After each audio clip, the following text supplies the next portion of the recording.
অভিভাবক, মাওলা অর্থ সম্মানিত, মাওলা অর্থ বুজুর্গ, মাওলা অর্থ চাচাতো ভাই, কত অর্থ আছে। মাওলানা মানে আমাদের হুজুর। মাওলানা অর্থ কি? আমাদের মাওলানা অর্থ আমাদের হজরত। এত ভয়ের কিছু, এত কঠিন কিছু না। আল্লাহু আকবার। তো কোন বাচ্চা দেখলে আমরা কখনো বলি মাওলানা ভালো আছো? আমাদের উস্তাদরা আমাদেরকে ডাকতেন, বড় ভীষণ মধুর মনে হইতো। মাওলানা যাও তো, একটু পানি নিয়ে আসো। যখন পড়ি তখন যদি মাওলানা বলে মজা লাগে না? মাওলানা অর্থ প্রিয়, আদুরে, হে আদুরে। তো আমিও আমার বাচ্চাদেরকে বাসায় ছোটবেলায় মাওলানা বলি, মাওলানা আসো তো, মাওলানা যাও। ছোট ছেলে মাশাআল্লাহ এখন তো 8 বছর প্রায়, ওর বয়স যখন 2-3 বছর, আমি বলি মাওলানা উঠো, ঘুম থেকে উঠো, এই হয়েছে সেই হয়েছে। এর মধ্যে একদিন সকালবেলা ঘুম থেকে উঠে চোখ ডলে আর আমারই জিজ্ঞেস করে, মাওলানা কয়টা বাজে? আমি মাওলানা ডাকি, এখন আমারও মাওলানা ডাকে। আমারও বলে মাওলানা কয়টা বাজে? কয়েকদিন আগে চিকিৎসার জন্য থাইল্যান্ড গেলাম, আসছি, আসার পর জিজ্ঞেস করতেছে বাচ্চার মা, কি অবস্থা ওই দেশ? অমুসলিম দেশ, বেপর্দা, পেরেশানি। ওই মৌলানা সাহেব আমার জিজ্ঞেস করে, এখন 8 বছর হয় নাই, নজর হেফাজত করতে পারছো? আমারে বলে নজর হেফাজত করতে পারছো? আমি বললাম তো অনেক কষ্টের ব্যাপার। হযরত আলী আমাদের শায়েখ শুনে বললেন, ভাই তোমার পোলাইটা নিয়ে আমি পেরেশানিতে আছি। এক একটা বলে মাঝে মাঝে হযরত আলী পেরেশান হয়ে যায়। আমারে বলে নজর হেফাজত করতে পারছো ওই দেশে? সুবহানাল্লাহ, আল্লাহ নজর থেকে হেফাজত করে। তো খিলগাঁও এক মাদ্রাসায় গেছি, গেলে ছোট্ট এক বাচ্চা আসছে। আমি বললাম মাওলানা ভালো আছো, কি পড়ো ইত্যাদি। আমি তো আমার মতন চলে আসছি। বেশ কিছুদিন পরে তার বাবা দোয়া চাইলো, কঠিন কোন রোগে আক্রান্ত ছেলেটা, খুব সুন্দর ফুটফুটে। হঠাৎ ফোন আসলো, আপনার মাওলানা তো ইন্তেকাল হয়ে গেছে। আমার মাওলানা মানে ওই যে আপনি মাওলানা বলে ডাক দিছিলেন, বাবার তো ওটা কলিজায় লাগছে। আমার ছেলের হুজুর মাওলানা বলছে। কঠিন কোনো হার্টের কোনো বিষয় ছিল, ছেলেটার ইন্তেকাল হয়ে গেছে। বলল আপনি আসতে হবে। আমি সেই মাদ্রাসায় গেলাম। শেষে শুনি কি, তার বাবা তার মায়ের গল্প। বাবা বলতেছে, আমাকে সে নিষেধ করছে, তুমি আমাকে নেয়ার জন্য মাদ্রাসায় আসবা না, আমি নিজে আসব। কেন? তুমি দাড়ি রাখো নাই, তুমি আমাকে নিতে গেলে আমি লজ্জা পাই। তুমি শার্ট প্যান্ট পরে যাও, এতে আমার লজ্জা হয়। বাবা বলে, ছোট্ট ছেলের মুখে এই কথা শুনে আমি কি আর এভাবে থাকতে পারি? আমি দাড়িও রাখছি, সুন্নতি লেবাসও শুরু করছি। মাওলানা তো মাওলানা গিরি করেই গেছে। মাকে বলছে তুমি আসবা না, সবাই পর্দা করে আসে, তুমি বেপর্দা আসো, আমাকে নিতে আসবা না। মা বলল, না আমি তো আসবো, প্রয়োজনে বোরকা পরে আসবো। মাও বোরকাওয়ালা হয়ে গেছে। আরেক বাচ্চার ব্যাপারে ওস্তাদজি বললেন বন্ধ দিবে, ছেলে বলে দিছে আমি বাসায় আসবো না।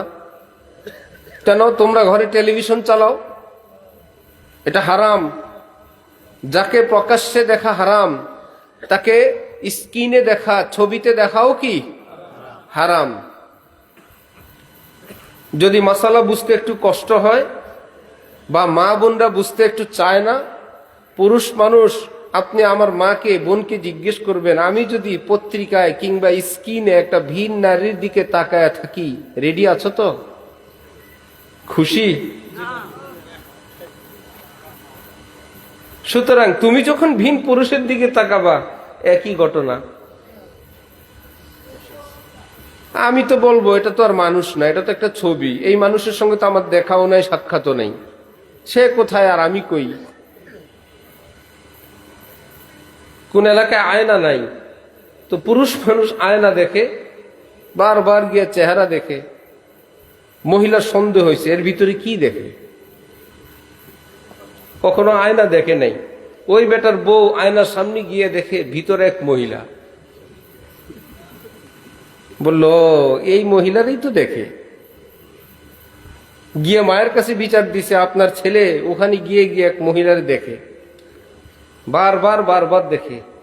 মা আসছে, আয়নার সামনে দাঁড়ায় দেখলো, আর মহিলা, বুড়ি এক মহিলা ভিতরে দেখা যায়। বলল, আরে পুত, পাগল হইছস হইছস, এরকম একটা বুড়ির জন্যই পাগল হইছ।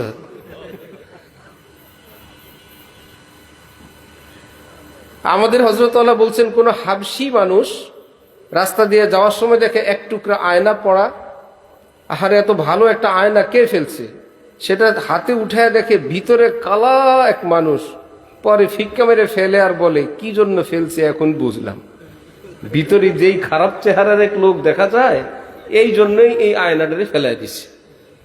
এটা কি আলাদা মানুষ না নিজেরাই? ওই বাচ্চা বলছে, তোমাদের বাসায় আসবো না, তোমরা টেলিভিশন দেখো। টেলিভিশন এটা সংবাদ সংগ্রহের একটা মাধ্যম। সংবাদ সংগ্রহ করা ভালো কাজ, সংবাদ খোঁজ খবর রাখা ভালো কাজ, জরুরি কাজ। ঈমান হেফাজত করা এর চাইতে অল্প জরুরি না বেশি জরুরি? হিসাব নিকাশ করে করলেই হয়। আমরা আপনার সঙ্গে যুদ্ধ করব, শেষে আপনি বলবেন টেলিভিশনে এই জিনিস আছে, সেই জিনিস আছে, মক্কা শরীফ আছে, মদিনা শরীফ আছে। আপনার সঙ্গে তর্কে লাগলে শেষে আমরা হেরে যাওয়ার সম্ভাবনা আছে। কত ভালো জিনিস আছে আমাদের চেয়ে আপনারা ভালো জানেন, যাদের ঘরে এই বাক্স আছে। মাঝে মাঝে ভালো জিনিস আসে। আমাদের উস্তাদ হযরত মুফতি জাফর সাহেব, ঢালকানগর মাদ্রাসার মুহতামিম, তিনি বলেন, একটা ড্রেন দিয়ে পুরা গ্রামের শহরের কোনো ময়লা বের হয়, পেশাব পায়খানা সারা দিন বের হইতে থাকে, পুরা মহল্লার পেশাব পায়খানা বের হয়। হঠাৎ ফজলিয়াম বাইরেছে, খাবেন? ময়লা না, একদম পলিথিন দিয়া মোড়ানো ইনটেক একটা ফজলিয়াম, যে ফজলিয়ামের গায়ে কোনো ধরনের ময়লা লাগে নাই। ঠাস করে যদি একটা ফজলিয়াম বাইর হয় ওদিক থেকে, খাওয়ার জন্য রাজি আছেন তো? সমস্যা কি? কি বলবেন? যেই ড্রেনে গুমুত বাইর হয় ওই ড্রেনের ফজলি আমি খাই না। টেলিভিশন এবং ডিশ দিয়া যা বাইর হয় ওটি কি পেশাব পায়খানা না আরো খারাপ? পেশাব পায়খানা বাইর হইলে কারো চরিত্র নষ্ট হয়? নাহলে একটু গন্ধ, সেই তো। পেশাব পায়খানা বাইর হইলে কারো কেউ অশ্লীল হয়? কেউ যৌন উত্তেজনার কারণে কোন মানুষ, গরু, ভাই বোন, ছোট বড় কিছুই মানে না, এরকম কুকুর হয়ে যায়? তো সেটা তো আরো খারাপ। যেই বাক্সা দিয়া ঘুমুতের চেয়ে নিকৃষ্ট, ইমান বিধ্বংসী, চরিত্র বিধ্বংসী, শ্লীলতা বিধ্বংসী, সব কিছু বিধ্বংসী অস্ত্র এবং সামান বের হয়, জেনে বুঝে একজন অভিভাবক, একজন মা, একজন বাবা, একজন দাদা, এমন একটা জিনিস যার মধ্যে কিছু ভালো জিনিস তো আছে, আমিও বলি, আপনারাও বলেন, কিন্তু সংখ্যা ভালোর বেশি না মন্দের বেশি? আর ভালো মন্দ যদি একই পাত্রে জমা হয়, রেজাল্ট মন্দের উপর হয়। একই পাত্রে যদি দুধ আর মুত একত্রে হয়, একদম দুধই বেশি, অল্প একটু পেশাব, সবটা মিলে রেজাল্ট কি দিবেন? সবটা মিলে পবিত্র না সবটা মিললে নাপাক? দুধ হলো যদি বলে মেয়ে এতগুলো দুধ, বলবেন অল্প একটু নাপাক আছে তো, পুরা দুধই শেষ। 10 সাবজেক্টের মধ্যে যদি 8 সাবজেক্ট পরীক্ষায় পাশ করে, 9 সাবজেক্ট পাশ করে, একটাই ফেল করে, সমান সমান পাস না ফেল? 9টা মিলেও তার পাস বানাইতে পারলো না। একটার পাওয়ার এত বেশি, 9টার পাওয়ার এত কুলাইলো না, 9টাই পাস, তারপরেও পাস না, একটাই ফেল, সমান সমান ছেলেটা কি ফেল। 4 অঙ্গ ধুবেন, মাসেহ করবেন উজুতে, সব ধোয়া কমপ্লিট, সামান্য একটু এক চুল পরিমাণ শুকনা আছে, অজু হইল না হয় নাই? এত ধুইলাম হয় নাই? না, হয় নাই। তাহলে একই পাত্রে একটা রাস্তায় আল্লাহ 30 দিন, এর মধ্যে মাসে 5-7 দিন ডাকাতি হয়, আর 20-22 দিন, 23 দিন নিরাপদ। তাহলে ওই রাস্তার নাম কি, নিরাপদ না অনিরাপদ? কেন? 23 দিন তো ভালো, 25 দিন ভালো, মাসে 2-4 বার। 2500 মাহফিলে গেলাম, হুজুর জায়গা, হুজুর রাস্তা অবস্থা ভালো না, কি ভালো না মালি? হুজুর প্রত্যেক দিন বলে এই যে দামি মোবাইল রেখে আসছি, আবার খালি মোবাইল না থাকলেও মারে, এই জন্য একটা বাটন নিয়ে আসছি, অল্প কিছু টাকা আনছি, খালি খালি পকেট হইলেও মারে। ছোট্ট একটা মোবাইল আনছি, কিছু টাকা আনছি। তাহলে যেই পথে ডাকাতি হয় মাঝে মাঝে, ওই পথটার নাম আমরা কি বলি? নিরাপদ না অনিরাপদ? আরেকটা পথ আছে একটু কষ্টের, একটু ঘুরে। আপনার ছেলেকে মেয়েকে কোনটা দিয়ে পাঠাবেন? অনিরাপদ না নিরাপদে? আমার ভাই সবই তো বুঝি, এগুলো তো কোনো হুজুর এসে ওয়াজ করা লাগে নাই যে তোমার ছেলেকে তুমি এই পথে পাঠাবা না, ছেলেকে আরেক পথে পাঠাবা, টাকা পয়সা বেশি হইলেও দুধ দিয়ে পাঠাবা, দেশের অবস্থা ভালো না, এত রাত একা একা যাও না, খোলা গাড়িতে যেও না, সাথে টাকা আছে, প্রাইভেট গাড়ি নিয়ে যাও। সবই বুঝেন। মুহিউসুন্নাহ শাহ আবরারুল হক সাহেব রহমতুল্লাহ আলাই বলেন, যাদের ছেলে মেয়ে উপযুক্ত পোশাক পরিচ্ছেদ তোমরা ঠিক মতন শালীন পোশাক পরাও না, তাদের ব্যাপারে হযরত বলেন, তোমার 1000 টাকার একটা বান্ডিল, এটা নিয়ে তুমি বাহিরে যাবা কিভাবে? বান্ডিলটা দেখে দেখে না গোপন করে? ছেলের বললা এটা নিয়ে যাবা তুমি কুমিল্লা, টাকাটা ঢাইকা নিও। ছেলে টাকা ঢাইকা নিছে, এমন একটা পেপার দিয়ে পুরা পেপারটা টাকার বান্ডিলের সঙ্গে লাগা। আপনি বলবেন না বোকা, দেখা যায় না, বুঝা তো যায়। টাকা দেখা যায় না, কি যায়? আর যদি নেটের মধ্যে নেয় তাহলে দেখাও যায়, বুঝা তো যায়, দেখাও যায়। নেট হবে না যাতে দেখা না যায়। বোকা ছেলে আবার এমন প্যাকেট করলো, এখন বললো বাবা দেখা যায় না। বাবা বলবো এত বড় গাধা যে তুই, দেখা যায় না, বুঝা তো যায়। এটা টাকার বান্ডিল পুরা বুঝাই যায়। যারা টাকার জন্য বসে আছে তারা তো এটা দেখলেই বুঝবে। কি করা লাগবে? বললো এমন একটা কিছু তুই পেঁচাও, এটা ব্যাগে নাও, কিছু পত্র পত্রিকা কাপড় দাও, লতি তরকারি পটল দাও, ভান করো, এমনি নিয়ে যাও। কেউ দেখলে টের পাবে না এর ভিতরে টাকা আছে। এটা কি টাকার বেইজ্জতি না ইজ্জত? টাকার যে এত ঢাইকা নিল, বলে চোরের থেকে নিরাপদের জন্য। এত কিছুর পরেও টাকা নিয়ে গেল চোরে।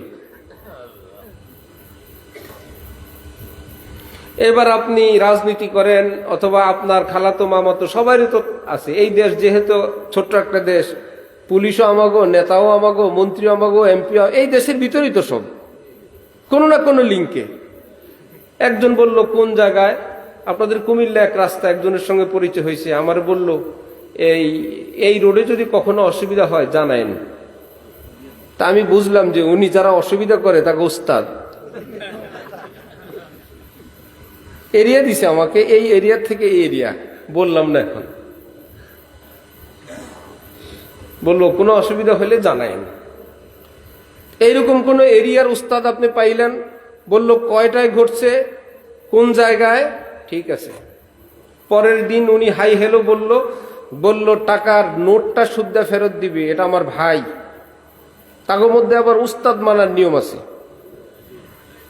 এই জন্য উস্তাদের আদেশে সেই আপনার পরিচিত নোট সহ বান্ডিল সহ আপনার কাছে আপনার ভাই দিয়ে দিছে, ওরা বুঝতে পারে না, নেন। এই যে টাকাটা একদিন এক রাত ডাকাতের কাছে ছিল, চোরের কাছে, ছিনতাইকারীর কাছে, অসভ্য মানুষের কাছে ছিল, এই কথা জানার পর আপনি যখন ওই টাকা দিয়া মহল্লায় সদাই করবেন, দোকানদার কি না করবে? ভাই এই টাকা আমি নেই না ভাই, এটা চোরের হাতে ছিল ভাই, বলবে না ভাই এটা ডাকাতের হাত লাগছে ভাই, এটা মসজিদে দিয়েন না, বলবে কেউ? বলবে হালাল টাকা দেন। হযরত বলেন টাকার পাও নাই, টাকার নিজের সব সেফটির পরেও কেউ নিয়ে গেছে, উদ্ধার করছো, ব্যবহারে কোনো অসুবিধা নাই, তারপরেও সেটারে কত হেফাজত করো। তোমার মেয়ে যেটা রাস্তায় ছেড়ে দিলা, রাস্তায় কোনো ডাকাত নাই? মেয়ের পাও নাই? বলে ডাকাত লাগে, মেয়ে তো নিজেই চলে গেছে, টাকা যায় নাই, মেয়ে চলে গেছে। হইতে পারে কিনা? পারে। মা মার দিছে, বাবা শাস্তি দিছে, ছেলে তওবা তিল্লা করে বাড়িতে চলে গেছে, মেয়ে কান্নাকাটি করে দ্বিতীয়বার বেটা তওবা ভাঙাইছে। ছেলে বলছে যাক সম্পর্ক শেষ, আল্লাহ বিল্লাহ করে ভালো হয়ে যাই। মেয়ে কঠিন মাইর খাওয়ার পর কোনো না কোনো নাম্বার দিয়ে ফোন করে কান্নাকাটি শুরু, আমি আত্মহত্যা করব, আমি মরবো, এই করব, সেই করব, এই বলে ওই বেটা তবা আবার ভাঙ্গায় বলছে আর কি করব আসো। তাহলে মেয়েরে কেউ নিয়ে গেছে না নিজেই গেছে? যে নিজে যাইতে পারে কিংবা যাকে নিয়ে যাইতে পারে তাকে আল্লাহ পাক বলছেন ঢেকে রাখো। তাহলে কি দিয়া ঢাকবেন? নেট দিয়া ঢাকবেন? নেট দিয়া ঢাকলে দেখা যায়। তাহলে এমন ভাবে ঢাকছেন সব বাইরের থেকে বোঝা যায়, এটা কি ঢাকনা হলো? তখন আপনি বলবেন এই মা, এই বোন, এই স্ত্রী, শরীয়ত তোমাদেরকে হিজাব এর বিধান দিছেন, পর্দার বিধান দিছেন, তোমাদেরকে ঢেকে রাখতে বলছেন, তুমি তো এমন ভাবে ঢেকে রাখলা তোমাকে বাহির থেকে বোঝা যায়। পুরুষ মানুষের মৃত্যুর পর কাফনের কাপড় 3 পিস, নারীর 5 পিস, অতিরিক্ত 2টা। তারপরে আবার কবরে নামানোর সময় উপরে একটা আলাদা কাপড় ধরে রাখে। কি ব্যাপার? কেউ আইসে কি ও কোনো প্রেম করবে নাকি? ছিনিয়ে নিবে? নারীর ইজ্জত, নারীর সম্মান। পুরুষ মানুষকে মহল্লার যে কেউ কবরে নেমে তারপরে কবরে রাখে। নারী খবরদার, মরা লাশ কিন্তু যে কেউ নামতে পারবে না, মাহরাম, তার ছেলে, নাতি, ভাই, এমন কেউ ধরবে। একটা মরা লাশ তাকে টাচ করতে পারবে না। মরা লাশ তাকে 5টা কাপড় দিয়ে পেঁচাও। মরা লাশটাকে কবরে নামাবে, আলাদা একটা কাপড় টানা রাখো, পর্দার খেলাফ না হয়। তাহলে আমার সেই মায়ের পর্দা মরার পর বেশি না মরার আগে বেশি? ঘটনা কমে বেপর্দার কারণে হোক অথবা পর্দা থাকা সত্ত্বেও কেউ চুরি ডাকাতি করে টাকার বান্ডিলের মতন কোন নারীকে কোন এলাকা থেকে নিয়েই গেল। আপনার আবার ক্ষমতা আছে হাই হেলো বলে পুলিশ দিয়ে সিস্টেম করে পরের দিন আপনি খুঁজে পেলেন। এইবার মহল্লায় যারেই বিয়ের প্রস্তাব দেয় বলে এক রায় ডাকাতের কাছে আসিল, এটা বিয়ে করব না। এক রাত ছিল, বেশি লাগে না, এক রাইতে যথেষ্ট।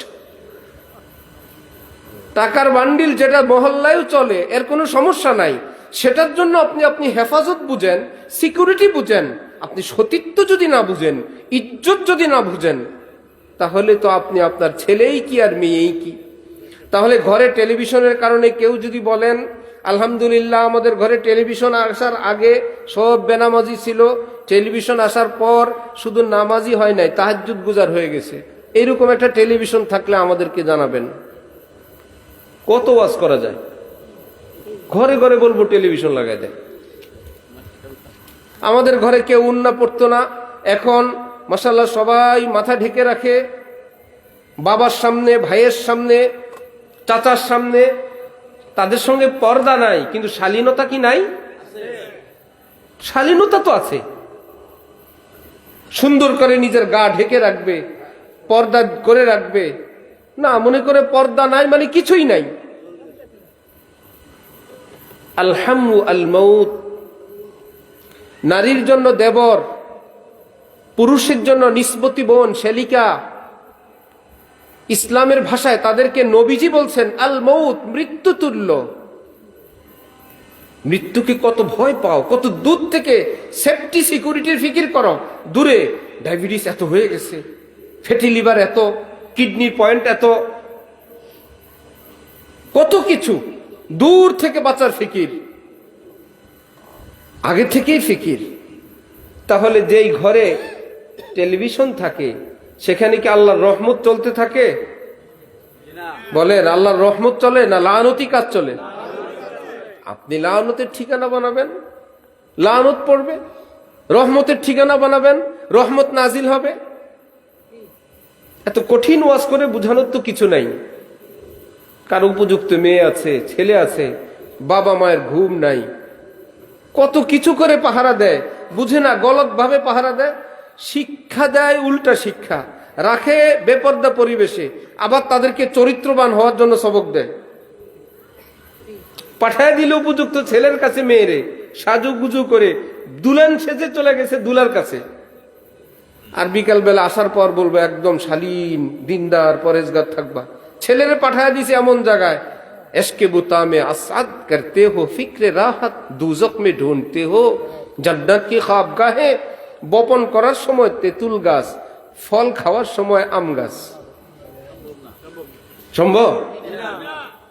বপন করবেন তেঁতুল গাছ, ফল খাবেন আম গাছ, অসম্ভব। গাছ লাগান আমের, আল্লাহ ভাগ্যে রাখলে আম হবে। গাছ লাগান জামের, ভাগ্য থাকলে জাম আসবে। কোন আলেম দ্বীন আমাকে বললেন, ভাই আমি গরিব মানুষ, আমার 3টা মেয়ে, 2টা উপযুক্ত, একটা তারপরে। আমি মাঝে মাঝে ঘুম থেকে উঠি, দেখে আমার মেয়েগুলো সেজদায় পড়ে কান্দে, কোনোটা নামাজ পড়ে, কোনোটা তেলাওয়াত করে।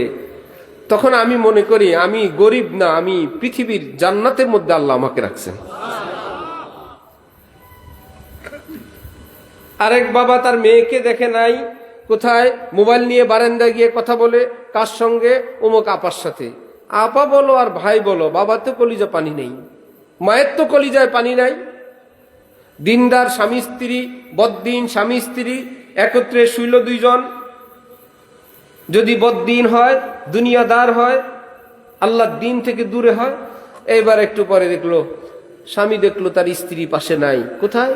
ওই যে দূরে গিয়ে মোবাইলে কথা বলে। স্ত্রী দেখলো তার স্বামী নাই, কোথায়?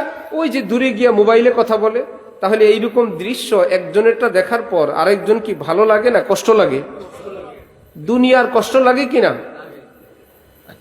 আরেক বেচারা এরকম দিনদার, তারা 2 জন গল্প গুজব করে। স্ত্রীর সঙ্গে গল্প গুজব করা জায়েজ, বরং সুন্নত। স্ত্রীর সঙ্গে একটু হাসি খুশি করা কি শুধু জায়েজ নাকি সুন্নত? সুন্নত। আর কোথায় হাসি খুশি করবেন? আম্মি জান হযরত আয়েশা রাদিয়াল্লাহু আনহা, তিনি বলেন, আমি খেলা দেখার আবেদন করলাম, নবীজিকে বললাম আমি খেলা দেখব। তখন পর্দার আয়াত নাজিল হয় নাই, নারী পুরুষকে দেখতে পারবে। হাবশার লোকেরা খেলে। আম্মি জান বলেন, নবীজি বললেন চলো খেলা দেখাই। নবীজি বসলেন। আম্মি জান হযরত আয়েশা নবীজির কাঁধের উপর 2 হাত দিয়ে এভাবে চাপা দিয়ে খেলা দেখলেন। হযরত আয়েশা বলেন, বলো তো আমি কম বয়স্কা মেয়ে, আমার কি অল্প দেখলে মন ভরে? যতক্ষণ আমি দেখছি, একবারের জন্য নবীজি বলেন নাই চলো চলো আয়েশা তাহাজ্জুদ পড়ি, চলো চলো মুনাজাত করি। নবীজি চুপ করে বসে আছেন। আমার মন ভরা পর্যন্ত নবীজি বসার পর আমি যখন বললাম ঠিক আছে চলি, তারপর রহমতুল্লিল আলামিন বললেন চলো আয়েশা বাসায় যাই। হাকিমুল উম্মত মুজাদ্দিদ মিল্লাত মাওলানা আশরাফ আলী থানভী রহমতুল্লাহি আলাইহি বলেন, নিজের স্ত্রীর সঙ্গে একটু সময় দেওয়া, হাসি খুশি করা, খুশ গল্প করা 1000 রাকাত নফল নামাজের চেয়ে বড় ইবাদত। ভাই মোবাইল কিসের? মোবাইলের ক্যামেরা।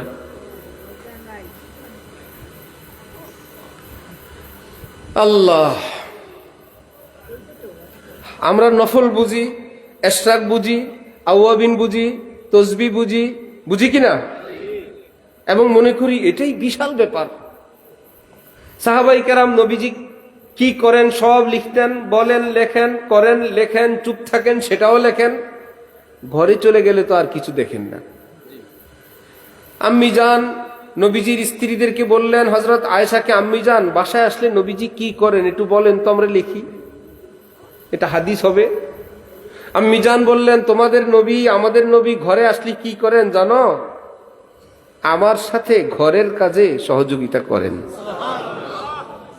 আমি রুটি বানাই, নবীজি সেকেন। আমি কাপড় ধুই, নবীজি সেগুলো মেলেন। আমি মেলে দেই, নবীজি সেগুলো শুকনা কাপড় ভাঁজ করেন। বিছানাপত্র ঠিক করেন, ঘরের কাজে সহযোগিতা করেন। কোটি কোটি নফলের চেয়ে নিজের স্ত্রীর সঙ্গে একটু সময় দেওয়া, একটু খুশ গল্প করা, তার কাজে সহযোগিতা করার দাম ইসলামে অনেক বেশি। তাহলে যেই টেলিভিশন, যেই পর্দা আপনার ঘরের পরিবেশ নষ্ট করে, অশালীন বানায়, গজবের ঠিকানা বানায়, ঝগড়াঝাঁটি শিখায়, সেটা রাখা না রাখার বিষয়টা কি অনেক বড় মুফতি সাহেব থেকে জানতে হবে? তারপরের কথা হইল, ঘুমন্ত মানুষকে জাগানো যায়, জাগ্রত মানুষকে জাগানো যায় না। আমাদের এক উস্তাদ বলছেন যে ভাই, নষ্ট ঘড়ি ডেলি 2 বার সঠিক টাইম দেয়। কয়বার? এখন রাত 9:30 মতো বাজে, 9:24, কাটাওয়ালা ঘড়ি যদি বন্ধ হয়ে যায়, আমরাও 9:24, ওটা তো কত, এরপরে নষ্ট নষ্ট সব প্রায় 10টা-12টা বাজে, সে তো 9:24। আগামীকাল সকাল 9:24 দেখবেন মাশাআল্লাহ ঘড়ি তো ভালো, সব ভালো ঘড়ি তো 9:24, নষ্ট ঘড়ি তো কয়টা 24। আবার কালকে রাত 9:24 দেখবেন মাশাআল্লাহ খারাপ তো না ঘড়ি তো মাশাআল্লাহ, আপনারা বলেন খারাপ, পুরা খারাপ না, কিছু কিছু ভালো। কেউ বলবেন ওটা রে 2 বেলা ডেলি 2 বার সঠিক টাইম দেয়, বলবে ফেলা এটা বেটা, 2 বার সঠিক টাইম দেয়, এটা আবার সিস্টেম। ঘড়ি হইলে সঠিক টাইম 24 ঘন্টা দিবে, 2টোই না। যে টেলিভিশন ডেলি 2 বেলা 3 বেলা আজান দেয়, মক্কা মদিনা দেখায়, আর সারাদিন গুমুত বাইর হয়, এই বাক্স ঘরে রাখছেন কেন? আল্লাহর খুশির জন্য? মুহিউসুন্নাহ আবরারুল হক সাহেব রহমতুল্লাহি আলাইহি বলেন, সাপে দংশন করলে এই মানুষটাকে দেখতে আসে গ্রাম গ্রাম থেকে মানুষ, চোখের পানি ফেলে সমবেদনা জ্ঞাপন করে, আহারে লোকটা এভাবে নিহত হলো। কিন্তু ছোট্ট সাপের বক্স, টেলিভিশনের বক্স, এই সাপে দংশন করলো, কত মানুষ মারা গেল, কেউ দেখতে আসলো না। জীবন গেল, চরিত্র গেল, আখলাক গেল, সব গেল। যখন আমরা টেলিভিশনের বক্স নিয়ে বসে গেছি, ইন্টারনেট নিয়ে বসে গেছি, কাফের মুশরিকরা তাদের মাহফিলে আমাদেরকে আর দাওয়াত দিয়ে নেয়ার প্রয়োজন হয় নাই, বলল তোমরা ঘরে ঘরে থাকো, তবারুক আমরা পাঠিয়ে দিচ্ছি। তবারুক পাঠিয়ে দিতেছে আমাদেরকে চ্যানেল থেকে, আপনি ঘরে বসে তবারুক গ্রহণ করতেছেন। है यहाँ से तुझको जाना एक दिन, मुँह खुदा को है दिखाना एक दिन मरना है आखिर मौत है, कर ले जो करना है आखिर मौत है। আমরা সকলেই জানি আমাদের সমাজ থেকে একজনের পর একজন কবরে যাচ্ছে, সময় নাই, বয়স নাই, টাইম নাই। এই যে ফার্ম গেটে মেট্রো রেলের একটা অংশ পড়ে একটা লোকের ইন্তেকাল হয়ে গেল, কত দুঃখের ঘটনা, কত দুঃখের গল্প। উত্তরা স্কুলের মধ্যে বিমান দুর্ঘটনা, কে জানতো? ওই ছোট্ট শিশুগুলো, কে জানে কার কোন দিন টাইম আছে? রাস্তা পারাপারের সময় এপার ওপার, মা বাবা ছেলের বাসায় থাকলো ঢাকায়, কুমিল্লার মানুষ, মা বাবাকে ড্রাইভ করে ছেলে সহ, আমাদের খুব পরিচিত গ্রাম, 2 ছেলে নিজেরাই ড্রাইভ করতেছে, আবার মা বাবা স্বাভাবিক গাড়ি চলতেছে, আরেকটা গাড়ি এসে একদম চাপা দিল, মা বাবা 2 ছেলে জায়গায় শেষ। 1 মিনিট আগেও কি জানতো? এক আল্লাহওয়ালা বাড়ির বাইরে শুনছেন একটা লোক চিৎকার করে, ভাইও মুঝ পর রহম করো क्योंकि मेरे पास ऐसा एक सरमाया है जो खुद ब खुद खत्म हो जाता है बाकी नहीं रहता। ভাইরা একটু দয়া করবেন আমাকে, এমন একটা জিনিস বিক্রি করি নিজেই শেষ হয়ে যায়, আমার একটু জিনিসটা খরিদ করবেন। লোকটা বলেন কি বেচে? এত কান্নার আওয়াজ। গিয়ে দেখেন একটা বরফের টুকরা বিক্রি করে। আপনারা যদি কেউ না কিনেন, আমার বরফটা পুঁজিটা নাই হয়ে যাবে। তিনি চিৎকার করলেন, বাবারে, একটা বরফের টুকরার জন্য তার এত মায়া কান্না, এত ব্যথিত আওয়াজ, যেটা আমাকে প্রভাবিত করলো। আল্লাহ পাক হায়াত নামক একটা বরফের টুকরা তো আমাকেও দিছেন। হায় यहाँ से तुझको जाना एक दिन, मुँह खुदा को है दिखाना एक दिन मरना है आखिर मौत है, कर ले जो करना है आखिर मौत है। ঘুমায় থাকি, সজাগ থাকি, আনন্দে ফুর্তিতে থাকি, হালাল হারামে থাকি, পর্দা বেপর্দায় থাকি, ঘড়ির কাঁটা যেমন চলছে, আমার হায়াত নামক বরফটা নিঃশেষ হচ্ছে। যেখানেই শেষ সেখানেই শেষ, 1 কদম আগে যাওয়ার, পিছনে পড়ার কোনো ব্যবস্থা নাই, ওই জায়গাটাই তার মৃত্যু। এইরকম একটা মৃত্যু আমাদের সকলের সামনে আছে কিনা? নাকি আলাদা কোনো দল আছে তাদের মৃত্যু নাই? আলাদা একটা পার্টি আছে, একটা সমাজ আছে, একটা সোসাইটি আছে, মৃত্যু মুক্ত আছে? কেউ নেই। তার মানে আমরা যদি এটাকে উদাহরণ দিয়ে এভাবে বলি, আমরা আজকে যারা এখানে আছি, আমরা যারা শুনছি, যেন একটা মিছিল, আমরা সামনের দিকে যাচ্ছি, খুব খেয়াল করবেন। একটা মিছিলে, একটা পথে আমরা সবাই যাচ্ছি, রাস্তা সমান, বুঝার কোনো উপায় নেই। এর মধ্যে একটা লোক হঠাৎ করে নিচে পড়ে গেল, কেউ তাকে উঠায় রাখার কোনো ব্যবস্থা নেই, গেল তো গেলই। হঠাৎ ডান পাশে একজন, এই বাম পাশে একজন, এই তো সামনের থেকে একজন, এই যে আমার পিছন থেকে একজন। আর আমি যে বলবো ভাই এইরকম ভয়ের পথে আমি চলবো না, আমি দাঁড়ায় থাকি, সম্ভব না, যাইতেই হবে আমাকে সামনে। তাহলে আমি যে বলবো আমি দেখে দেখে পা রাখবো, আমি যাতে না পড়ি। ওই রাস্তাটা আবার এমনটা বোঝা যায় না, সমান, যার যখন শেষ চোরা বালুর মতন, হঠাৎ পায়ের নিচ থেকে টান মারে চলে যায়। বলেন তো ভাইয়েরা, ওই পথটা কি আমরা উদাসীন হয়ে চলবো না সতর্ক চলবো? বলবো আল্লাহ আল্লাহ, হঠাৎ যদি টান মারে, আমি যদি শেষ হয়ে যাই, আমি যদি চাই। এই তো একজন খবর হইলো, এই তো একজন খবর হইলো, আর আমি ওই পথটা দিয়ে হাঁটছি। তাহলে সূর্যের চন্দ্রের যেরকম চলা, ঘড়ির কাঁটা যেরকম চলা, সুতরাং আমরা নিজের জায়গায় বসে নাই, আমাদের হায়াতের গাড়িটা অগ্রসর হচ্ছে মৃত্যুর দিকে। হঠাৎ খবর আসছে অমুকের ইন্তেকাল হয়ে গেছে, ইন্না লিল্লাহি ওয়া ইন্না ইলাইহি রাজিউন, অমুকের ইন্তেকাল হয়ে গেছে, অমুকের মা, অমুকের বোন, অমুকের বাবা।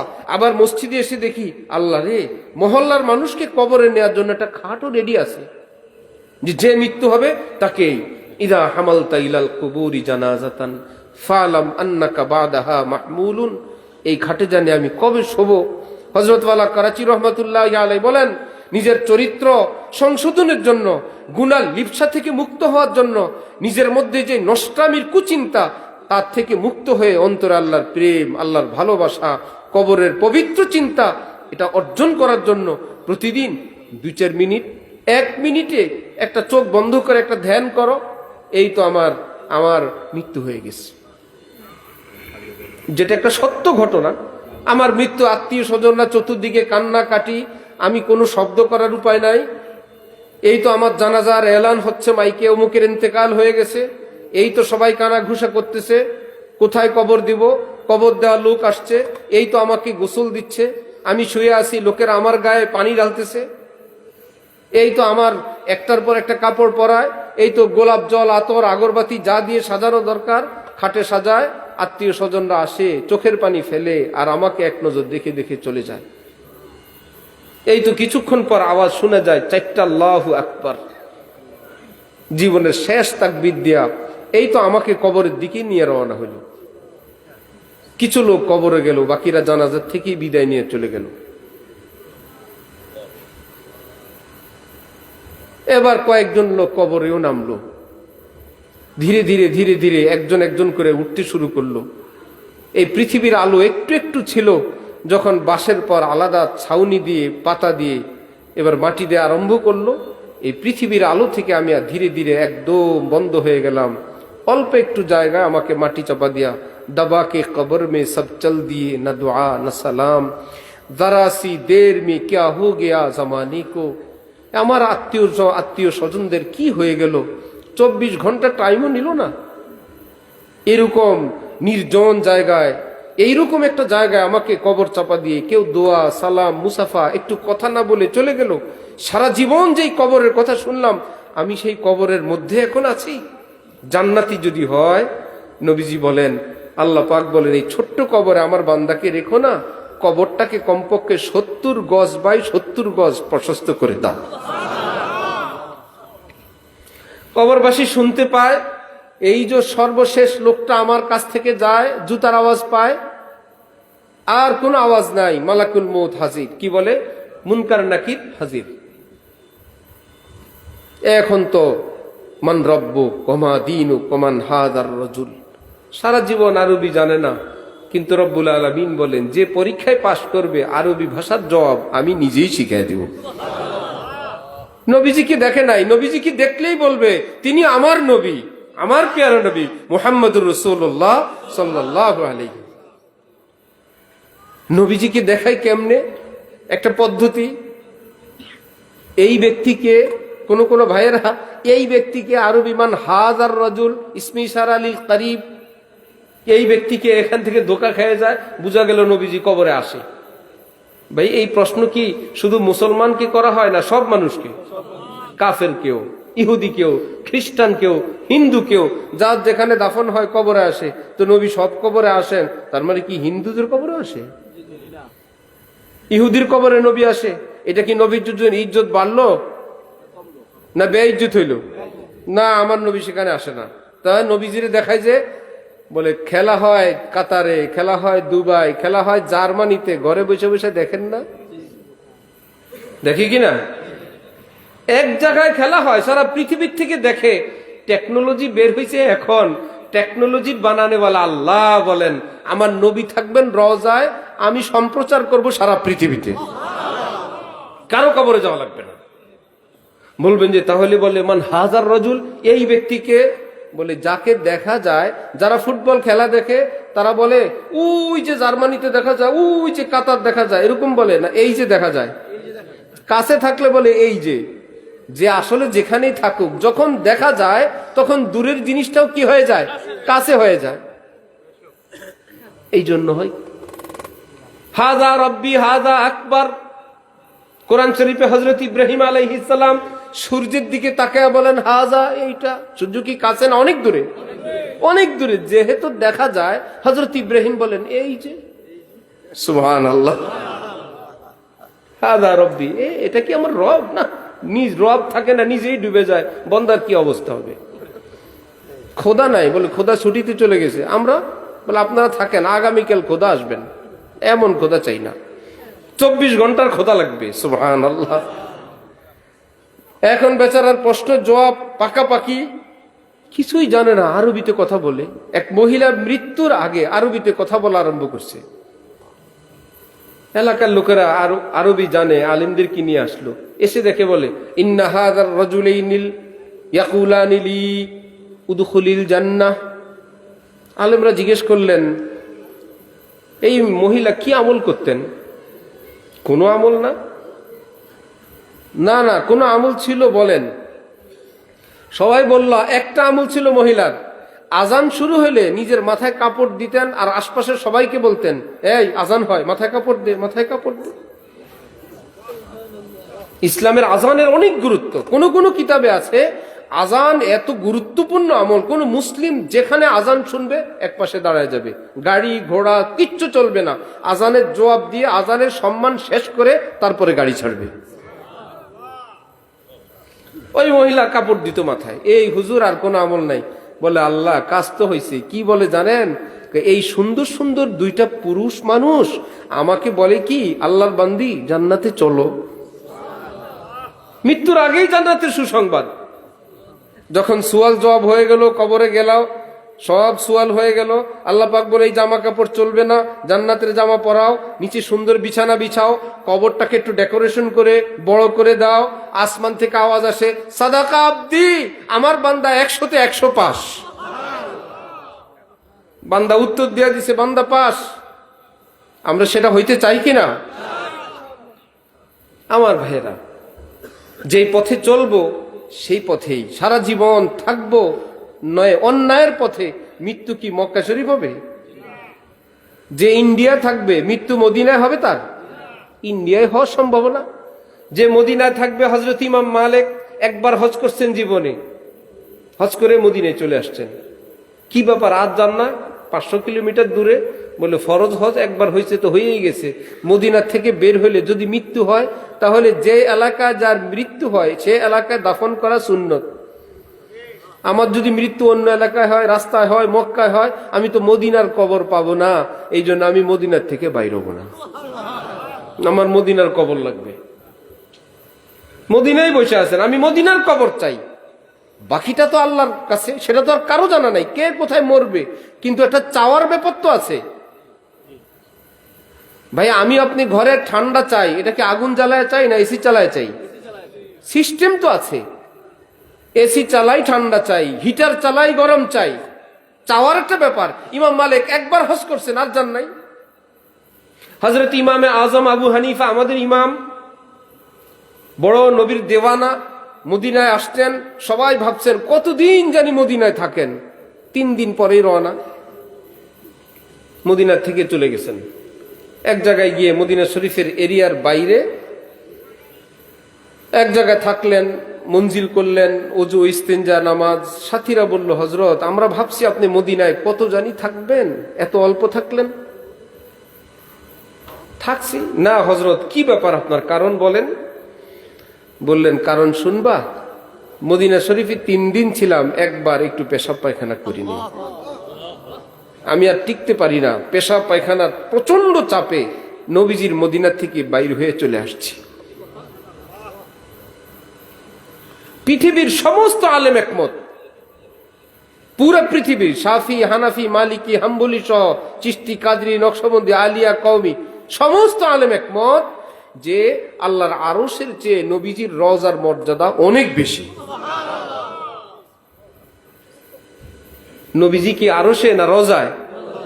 আল্লাহর পরে সবচেয়ে দামি কে, আল্লাহর আরশ না নবী? নবী। সুবহানাল্লাহ।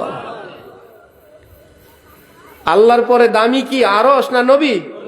নবী কোথায়, আরশে না রওজায়? সুবহানাল্লাহ।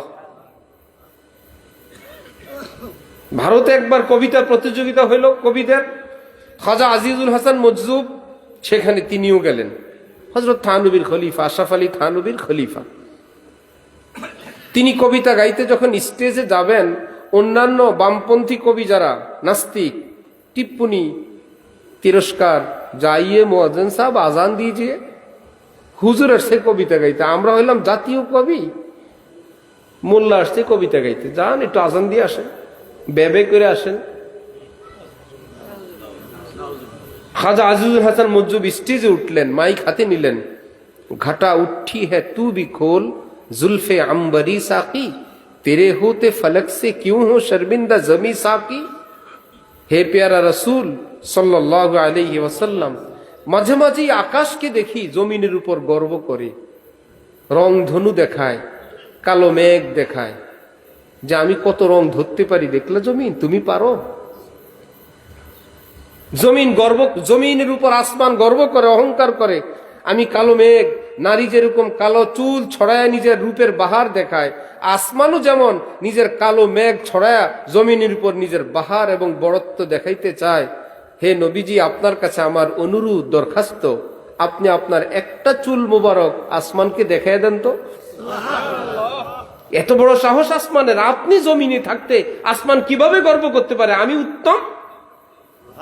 আসমানের চেয়ে জমিন উত্তম, যেই জমিনে হযরত রাসূলুল্লাহ সাল্লাল্লাহু আলাইহি ওয়াসাল্লাম তাশরীফ ফরমা। কবি তো কবি বলার পর ওই বেচারা তো মুসলমান, মুসলমানের বাচ্চা অন্যদের সঙ্গে থাকতে থাকতে থাকতে থাকতে তাদের সুরের মতন হয়ে যায়। একটু সঙ্গ ত্যাগ করলেই দেখবেন ভিতরের সেই ইমানি স্পৃহা, ইমানি আগুন আবার জ্বলে উঠবে। रुस्तुमे खुफ्ता है तू कसबन नहीं है खम तेरा जागने में देर है फिर वही है दम तेरा। প্রত্যেক মুসলমানের কলিজার ভিতরে যে ইমানের স্ফুলিঙ্গ আগুন আছে, সেটা যদি অসৎ সঙ্গ, অসভ্য সঙ্গ, অশ্লীলতা, বেপর্দা থেকে একটু দূরে যায়, সামান্য একটু উজু করে, পারে আর না পারে একটু মসজিদে যায়, মসজিদের গেটে দাঁড়ায় বলে আল্লাহুম্মা ফতাহলি আবওয়াবা রহমাতি, আসছি তো আপনার ঘরে, লাগবে তো সব রহমত। সুবহানাল্লাহ। গেইটে দাঁড়ায় বলে সব রহমত লাগবে, আর লুটে পড়ে সেজদায় আল্লাহর পায়ে। নবীজি বলেন ইন্নাল আবেদা ইয়াসজুদু আলা কদামাইর রহমান, বান্দা যখন সেজদা কপাল নিয়ে সেজদায় পড়ে, আল্লাহ পাক ফেরেশতাদেরকে বলে, হে সরো, আমি আমার পা বিছিয়ে দিব বান্দার কপালের নিচে। বান্দা আমার পায়ে সেজদা করবে, বান্দি আমার পায়ে সেজদা করবে। আমার শায়েখ বলেন, গেইটে গেলে, মসজিদের দরজায় গেলে দিলের রহমত নে, সব রহমত নে, মসজিদে গিয়ে সেজদা করলে আল্লাহ বলেন রহমত তো দিছি, আবার আমারই নিয়ে যা। মান তু সুদাম তু মান সুদি মান তন সুদাম তু যা সুদি তা কসনা গোয়ত বাদা জীবন দিগারাম তু দিগারি। বান্দা তুই আমার, তা আমিও তোমার, যা।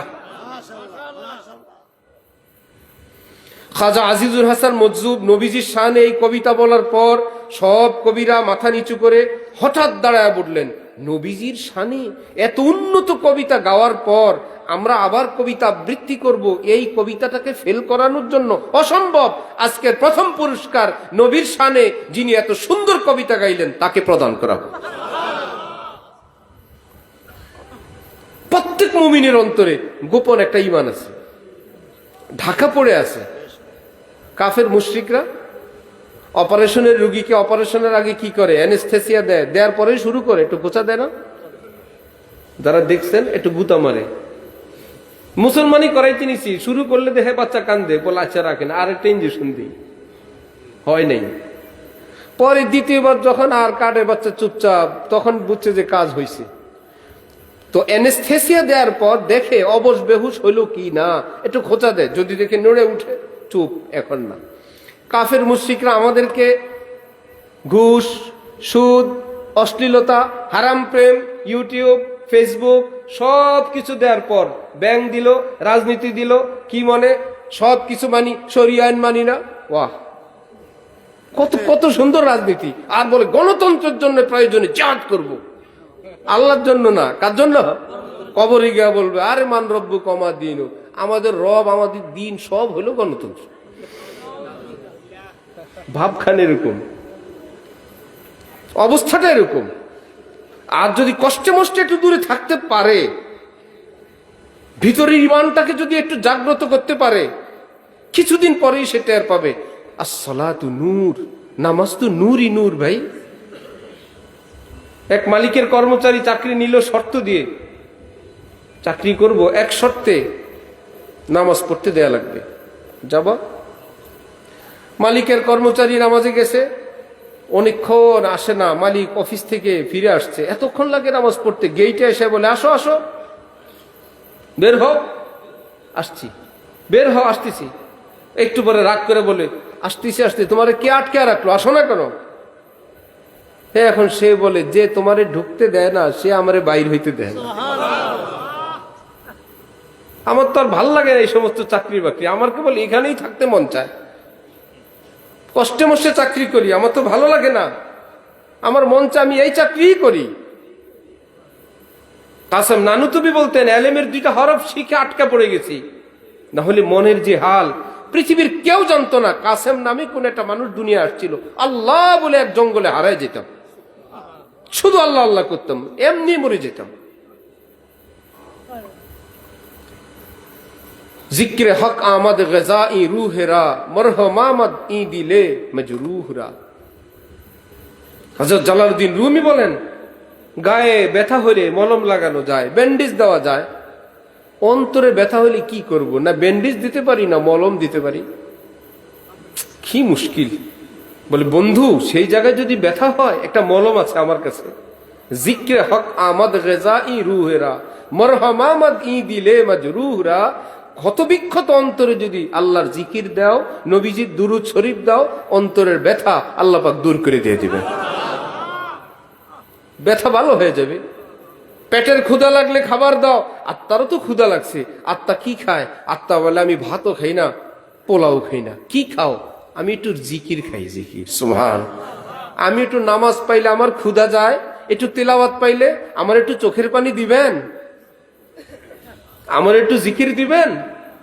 জিকির কা ফাঁকা রুহ কা, জিকির কা ফাঁকা রুহ, জিকির কা নাগা রুহ কা ফাঁকা। জিকির যদি বাদ যায়, রুহ ক্ষুধার্ত থাকে। এই দেহ আল্লাহ পাক বানাইছেন জমিন থেকে, আগুন পানি মাটি বাতাস, এটা দুনিয়ার। আগুন পানি মাটি বাতাস, এটা কোন জায়গার? দুনিয়ার। এই জন্য সবটা মিশ্রণে যে দেহ, এই দেহের খাদ্য খাবার চিকিৎসা সব দুনিয়ায়। রুহ আসছে আসমান থেকে। রুহ কোত্থেকে আসছে? আল্লাহ বললেন রুহ তোমাদের দুনিয়ার কোনো খাবার খায় না। কি খায়? আসমানি খাবার খায়। দেহ খায় জমিনের খাবার, রুহ খায় আসমানি খাবার। দুইটার বেশ কম বুঝাই দিব? কঠিন কথা, একটু সহজে না বুঝাইলে হয় না। এক বেচারা রোজা রাখে না, কষ্ট হবে। রোজা রাখতে তো কষ্ট, বিকেলবেলা একটু কষ্ট আছে। তাহলে যে রোজা রাখলো না, কষ্ট যেন না হয়, এই জন্য সে রোজা রাখে নাই। সকালেও খেলো, দুপুরেও, বিকালেও, রাতেও। তাহলে তার সুখ লাগার কথা না? ওই মুসলমানকে একটু জিজ্ঞেস করেন তো, শান্তি লাগে? বলে না। শান্তি লাগার জন্য তুমি 3 বেলা খাইলা, লাগে না। সে বলবে পেটটা তো ভরা, কলিজাটা জ্বলে। যে ইমানদার নর নারী পুরুষ নারী রোজা রাখলো, রোজা তো কষ্টের, সে বলবে কষ্ট একটু পেটে আছে, বুকটা শান্তিতে ভরা। বুঝা গেল পেট আর বুক কাছাকাছি হইল এক কাম না। পেটে খাবার থাকলেই যে বুকে শান্তি থাকে তা না। আবু জাহেলের পেটে খাবার ছিল, বুকে আল্লাহর গজব ছিল। আবু হুরায়রাদের রাসূলুল্লাহ সাল্লাল্লাহু আলাইহি ওয়াসাল্লামের পেটে পাথর ছিল, বুকে আল্লাহর রহমত ছিল। মুসলমান বুঝে না, মনে করে পেটে দিলে বুকে শান্তি, না না। तैरे लाहूती उस रिजिक से मौत अच्छी जिस रिजिक से आती हो परवाज में कोताही। হে আল্লাহর দিকে উড়ুন তো আল্লাহর মুমিন বান্দা বান্দি, প্রতি মুহূর্তে তোমার প্রমোশন হচ্ছে। কোন মুসলমানের বয়স যত বাড়ে অটো প্রমোশন, কোন আমল যদি নাও করে তাও প্রমোশন। কিসের প্রমোশন?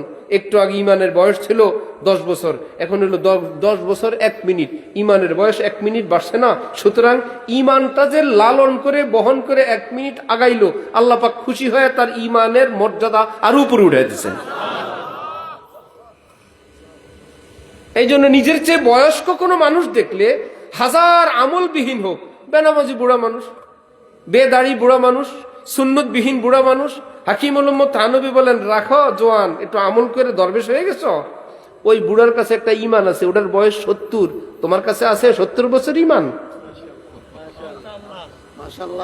70 বছরের একটা ইমান বুড়ার বুকে আছে, তোমার আমলের গাঠটি নিয়ে ইমানের সামনে যাও, নাথিং। সুবহানাল্লাহ। যেই হোক, বয়স্ক মানুষের সম্মান ইসলামে অনেক, এই কারণে যে তার বুকে একটা ইমান আছে। আল্লাহ কি বলতে চাইছি আর কোথায় চলে গেছি, সংক্ষেপে কয়েকটা কথা বলি আর শেষ করি। একদল সাহাবী আসছেন, এসে বললেন আমরা আল্লাহকে অনেক ভালোবাসি, অনেক ভালো লাগে আমাদের আল্লাহকে। উদ্দেশ্য হলো আমরা আল্লাহর সঙ্গে ভালোবাসাবাসি করতে চাই। ভালোবাসাবাসি কি একতরফা হয় না দুতরফা? दोनों जानिब से इशारे हो चुके, हम तुम्हारे तुम हमारे हो चुके। তুমি আমার, সে বলবে তুমিও আমার। তাহলে না প্রেম হইল? শুধু আমিই বলে গেলাম, সে সাড়া দিল না, তাহলে তো হইল না। আল্লাহ পাক জিবরিলকে পাঠাইলেন, বুঝছি সাহাবীরা কি বলতে চায়, আপনি এদেরকে গিয়ে বলেন, আমার নবীকে বলেন বলার জন্য, কুল ইন কুনতুম তুহিব্বুনাল্লাহ, তোমরা যদি সত্যি সত্যি আল্লাহকে ভালোবাসো, ফাত্তাবিউনি, আল্লাহ হুকুম নাজিল করছেন, চলো তুম হামারি চলন, আমার মতো চলো, আমার ইত্তেবা করো, তোমাদের যেটা টার্গেট, ইউহিব্বুকুমুল্লাহ, তখন আল্লাহ তোমাদেরকে ভালোবাসবেন। তাহলে আল্লাহর ভালোবাসা পাওয়ার জন্য মধ্যখানে শর্ত ঢুকাইলেন কি? আল্লাহ বলেন সাজুগুজু করো, রেডি হও। কি? আমি যদি দেখি আমার নবীর মতো সকাল দুপুর বিকাল চেহারা পোশাক, কাজে কাজে বিসমিল্লাহ, ভালো কাজে আলহামদুলিল্লাহ, দুঃসংবাদী ইন্না লিল্লাহ, অবাক করার কাজে সুবহানাল্লাহ, এটা কি কাফেরের গুণ না মুসলমানের? একটু ভালো ভালো লাগছে আলহামদুলিল্লাহ, নিজের ছেলে মেয়ে কেউ একটু উপকার করছে, বুজুর্গ একটা তওলি আগায় দিল, স্ত্রী হোক সন্তান হোক, একটু জাযাকাল্লাহ আলহামদুলিল্লাহ, একজন একটা ভাঙতি টাকায় দিল, ভাই জাযাকাল্লাহ আলহামদুলিল্লাহ, একটু ভালো লাগলো, খাওয়া হলো আলহামদুলিল্লাহ। আমার মা বোনরা রান্না করতে গেল, বিসমিল্লাহ, হলুদ একবার বিসমিল্লাহ, মরিচে বিসমিল্লাহ, ধন্যা বিসমিল্লাহ, জিরা জিরায় বিসমিল্লাহ, কত বিসমিল্লাহ, সুবহানাল্লাহ। ওই রান্না মজা হবে না কেন? আমার নানি ছিল এই দরবেশ, হাফেজ শফিউল্লাহ সাহেব রহমতুল্লাহ আলাইহির স্ত্রী, বাংলাদেশের যে হুফাজুল কোরআন হাফেজ আব্দুল হক সাহেব, হুফাজুল কোরআনের চেয়ারম্যান, হুজুর পড়ছেন আমার নানার কাছে, পুরো হাফেজ হয়েছেন। তো সেই নানার নানি আরো বড় বংশের মহিলা, তো আমরা তো পাইছি দুনিয়ার কোন নিয়ম টিয়ম নাই রান্নার মধ্যে, নিজস্ব পর্দার এরিয়ার ভিতরে বড় পর্দা করে এরিয়া, তরি তরকারি সব নানি রান্ধে, আর গাছের থেকে তরকারি আনে, তরকারি দেয়। এই ধন্যা গাছ থেকে উঠে না, বিলাতি ধন্যা ধুইতেছে, বিসমিল্লাহ বিসমিল্লাহ, একটু ধন্যা, আল্লাহ আল্লাহ আল্লাহ, এই 2 পিস আলু দিল, কি দিল, সুবহানাল্লাহ। যে খায় সে বলে এই রান্না তো দুনিয়ার আর কোথাও নেই। রান্নাও হইলো, জিকিরও হইলো। ভাই একজনকে টাকা দিব, গুনবো, বিসমিল্লাহ বিসমিল্লাহ। আর এবার যিনি নিবেন তিনি গোনা শুরু করলেন, বিসমিল্লাহ সুবহানাল্লাহ। একটু জামা পরবো, বিসমিল্লাহ, উযু করবো, বিসমিল্লাহ, খাইতে বসলাম, বিসমিল্লাহ। আল্লাহ বলে, দেখলা আমার বান্দা কি পাগল, ভুলেই না, আমারে ভুলতেই পারে না। দালিয়া বিনা বাতুয়া উদাস লাগে সজনী, যার যাকে ভালোবাসে সে তাকে ছাড়া বাঁচতেই পারে না। বিদেশ গিয়ে বিবির সঙ্গে কথা না বললে, ছোট্ট ছেলেটার সঙ্গে কথা না বললে, ছোট্ট মেয়ে আছে বসে থাকে, বাবা যখন আসবে সে তখন ঘুমাবে, খায়ও না ঘুমায়ও না। কি মুশকিল! বাবা আসলে খাবে, তার কাছে বাবাই পৃথিবীর শ্রেষ্ঠ, তার কাছে মাই শ্রেষ্ঠ। বাবার একটু হাত দিলে সে ঘুমাবে, কোনোটা আছে মায়ের হাত দিলে সে ঘুমাবে, এই ছাড়া তার কোনো ঘুম নাই, রাত 2টা হোক 3টা হোক। আহা, যে যেটার পাগল, ঘরের মধ্যে যেই বাচ্চা ডাইলের পাগল, সব খাওয়াইলে হবে, ডাইল না দিলে তার ঘুম নেই, খানাও নেই, আছে কি না? এখন হিন্দুস্তানে এক বেচারা ডাইলের পাগল, বউ পাকাইছে বহু কিছু, খায়াটা শেষে বলে কি, দালিয়া বিনা বাতুয়া উদাস লাগে সজনী। হিন্দি ভাষায় সজনী বউ, ডাল ছাড়া তো ফ্যাকাশে ফ্যাকাশে লাগে। খাইলাম কি খাইলাম না, মনে হয় কিছুই খাই নাই, ডাল নাই তো মনে হয় কিছুই নাই। বুজুর্গানি দিন বলেন, আরে ডাইলের পাগলকে এত কিছু খাওয়াইলো, পাগলা থামলো না। আল্লাহর পাগলকে সারা দুনিয়ার পরে দেওয়ার পরে সে বলে আল্লাহ ছাড়া দুনিয়াও ভাল লাগে না। দুনিয়ার সব দিল, সে বলে আল্লাহ ছাড়া কিচ্ছু ভাল লাগে না, আল্লাহর ছাড়া কিছুই ভাল লাগে না। উস্তাদ হযরত মাওলানা আব্দুল মুজিদ ঢাকিবি হুজুর রহমাতুল্লাহি আলাইহি, আমরা পড়ছি হুজুরের কাছে, মাঝে মাঝে বলতেন, দোস্ত যে আসলো না, সবাই বলে কে দোস্ত? হযরত আজরাইল। আজরাইল আপনার দোস্ত? দোস্ত না কি? আমি যে আল্লাহর জন্য সেজদা করি, রুকু করি, এত ওনার খুশির জন্য এত কিছু করি, আমি কি ওনার কাছে যাইতে পারি? আজরাইল এসেই তো আমাকে উঠে আমাকে আমার প্রিয় মাওলার হাতে তুলে দিয়ে আসবে। এত বড় খেদমতটা যে করবে, সে কি আমার দোস্ত লাগে না? দোস্ত আসুক, আসলেই ধরবো, এত দেরি করলেন কেন? কবে থেকে আমি রেডি হয়ে রয়েছি, আই হ্যাঁ খবর পাও মে মেহেন্দি লাগি হ্যাঁ ওয়া বস খুন টপক পড়া নিঘে ইন্তজার সে। শুনলাম আল্লাহ ভীষণ সুন্দর, অপেক্ষা করতে করতে চোখ থেকে অশ্রু শেষ, এখন রক্ত ঝরতেছে, তবুও অপেক্ষা থামে না, আমার আল্লাহকে দেখব। ওনার ছেলে মাওলানা ইউসুফ আব্দুল মজিদ, বড় আলেম, বাংলাদেশের এখনো আছেন, উনি বলেন আব্বা সারা জীবন মজা করে বলতেন, আজরাইল আসলে বলবেন দোস্ত দেরি করলেন। আব্বার মৃত্যুর একটু আগ মুহূর্তে দরজার দিক তাকায় বললেন, দোস্ত দোস্ত, এইটুকুন শব্দ আমরা শুনছি, এরপর আব্বার ইন্তেকাল হয়ে গেছে। কি মানুষ, কি জীবন আমাদের! এই জন্য আমার ভাইয়েরা, ওই সাহাবাই কেরামকে আল্লাহ পাক বললেন, এরা যদি আমার ভালোবাসা পেতে চায়, এদেরকে আপনার মতন শাস্তি বলেন। আমি যদি দেখি আপনার মতন চেহারা, আপনার মতন লেবাস, ডান হাতে খায়, আমার ভাইয়েরা খাওয়া পান করা কোন হাতে? দাঁড়ায় না বসে? হ্যাঁ, এখন ডাক্তাররা দুনিয়ার বলে দাঁড়ায় পানি পান করলে কিংবা খাবার খেলে স্টোমাকের, কিডনির, দুনিয়ার বহুত ক্ষতি হয়। ডাক্তাররা এখন বাইর করছে। আর আমাদের নবীজি 1500 বছর আগে বলে গেছেন, হাত ধোয়া শিখাইছে কয়েকদিন করোনা, এখন আবার হাত ধোয়া বন্ধ হয়ে গেছে। হসপিটালের বাইরে, দোকানের বাইরে, মার্কেটের বাইরে বেসিন আছে না, হাত ধোয়া শিখাইছে কয়েকদিন, আবার এখন শেষ। 1500 বছর আগে নবীজি বলছেন, আমার কোন উম্মতি যদি খাবারের আগে উভয় হাত কবজি পর্যন্ত ভালোভাবে ধোয়, খুব খেয়াল করবেন, ভালোভাবে পানি লাগায় না ধোয়। অনেকে পানি একটু টাচ লাগানোর পর মনে করে ধোয়া শেষ, এটা হাজিরা দেওয়ার দরকার ছিল, হাজিরা হয়ে গেছে। খাবার আগে কি পানি টাচ করা এখন হাজিরা দেওয়া না, হাত ধোয়া। একটু টাইম নিয়ে ধোন, এখানে তো উদ্দেশ্য ময়লা বের করা, জীবাণু বের করা। বাইরে টাকা পয়সা, ওয়াল দেয়াল, কত কিছু সঙ্গে লাগছে। এবং 80% রোগ ডাক্তাররা বলে আমরা খাবার এবং পানির মাধ্যমে আমাদের পেটে ভরি, আমরা নিজের পেটে আমরা রোগ ঢুকাই। তো সে হাত ধুয়ে খাবো, এটা সুন্নত। নবীজি বলেন সুন্নতের পুরস্কার তো পাবাই, আল্লাহ তো দুনিয়ার পরে আখেরাতে দিবেনি। দুনিয়ার একটা অফার দেই, আমার যে উম্মতি খাবারের আগে পরে সুন্দরভাবে হাত পরিষ্কার করে ধুবে, মৃত্যু পর্যন্ত আল্লাহ রিজিকের অভাব থেকে তাকে হেফাজত করবেন। করুণাওয়ালারা দে পুরস্কার। হাত ধুলে কি আছে? নবী বললেন আমি তো এলান করলাম, পারলে তোমরা একটা দাও। ইউহিব্বুকুমুল্লাহ, আল্লাহ পাক বলেন আমিও আপনার এই উম্মতিকে ভালোবাসবো, যাকে আমি আপনার মতন দেখবো। শুধু ভালোবাসা তাকে পাপের খাতায় রাখবো। ওয়াগফির লাকুম যুনুবাকুম, যাকে আমি ভালোবাসবো তার জীবনে সব গুনাহ মাফ করে দিই। তাহলে ইত্তেবায়ে সুন্নাত। আমার ভাইয়েরা, অনেক কথাই আছে পৃথিবীতে, অনেক তরিকা আছে, অনেক সিলসিলা আছে। এইটুকুন ঠিক আমরা মনে করি যে আলেমরা আমাদেরকে বলেন, তাদের বুঝানোর ধরনের কারণে তারা আমাদেরকে যেদিক নিয়ে যেতে চান সেই দিকের কারণে আমরা বিভ্রান্ত। কিন্তু আমরা মৌলিক কতগুলো কথায় এক, আমাদের কালেমা এক, কি বলেন? আমাদের কোরআন, আমাদের হাদিস, আমাদের মক্কা শরীফ, মদিনা শরীফ, হাজার হাজার বিষয়, লক্ষ লক্ষ। কোন জায়গায় একটু টুপি বেশ কম, কোথাও পাগড়ির কালার বেশ কম, কোথাও পাঞ্জাবি বেশ কম, কোথাও কলারওয়ালা, কোথাও কলার ছাড়াতে কি হয়? এতে কি আমাদের ভ্রাতৃত্ব কেটে যাবে না আমরা এক আছি? জামা দিয়ে কোনো এক নাই, পাগড়ি দিয়ে এক নাই, ইমান দিয়ে এক। কি দিয়ে এক? সেটাতে থাকেন।